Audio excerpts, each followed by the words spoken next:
Revanth Reddy sir Telangana CM అయినాక ఏ నిర్ణయం తీసుకున్నా గల్లీ గల్లీలల్లా లొల్లైతాంది. పెళ్ళిడొచ్చినోళ్ళు పెళ్లి చేసుకుందామన్నా పిల్ల దొరకకపాయే, ప్రెగ్నెంట్ చేసినోడికి హాస్పిటల్ కరువాయే అన్నట్టు ఉన్నది ఈ వ్యవహారం. గిట్లా కుర్చీ మీద కూర్చున్నాడో లేదో హైడ్రా అంటూ హైపు తెచ్చి నవ్వుల పాలాయే. ఇప్పుడు 10వ తరగతి పిల్లలకు ఎగ్జామ్ని అల్కగా చేస్తా అంటున్నాడు మన సీఎం రేవంత్ రెడ్డి సారు. అయ్యా, బిడ్డలు చిన్న పిల్లల్ని చిన్న వయసులోనే ఎగ్జామ్తో భయపెట్టద్దురా. మార్కుల కోసం చదువు కానీ నిజంగా నేర్చుకోవడానికే చదువు ఉండాలి అని చెప్పాడు సీఎం రేవంత్ రెడ్డి సారు.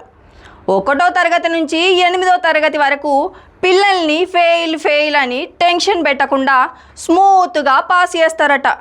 పిల్లల్ని భయపెట్టే ఎగ్జామ్ సిస్టమ్ కాకుండా నేర్చుకునే సిస్టమ్ తీసుకొస్తానని ఒక క్లియర్ మాట చెప్తున్నాడు. ఇక మళ్ళా చిన్న క్లాసులు tension free, 10th class exam compulsory.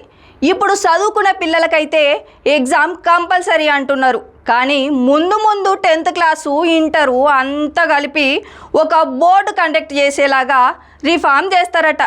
పూర్తి రైతు బంధు లేదు, పెన్షన్ లేదు, కళ్యాణ లక్ష్మి లేదు, హాస్పిటల్ కిట్లు లేవు, సదుపాయాలు లేవు, సౌకర్యాలు లేవు, ఐటీలో హైక్ లేదు, నిరుద్యోగ యువతకి జాబు దిక్కు లేదు, వృద్ధి లేదు, అసలుకే అభివృద్ధి లేదు, ఫ్రీ బస్ అన్నాడు ఆగమాగం చేసిండు. మరి ఇప్పుడు పిల్లల భవిష్యత్తు ఏం చేస్తాడో అని తల్లిదండ్రులందరూ కంగారు పడుతున్నారు. మరి దీని మీద మీరేమంటారు? కింద కామెంట్ బాక్సులల్లా మీకు అనిపించింది రాయుర్రి.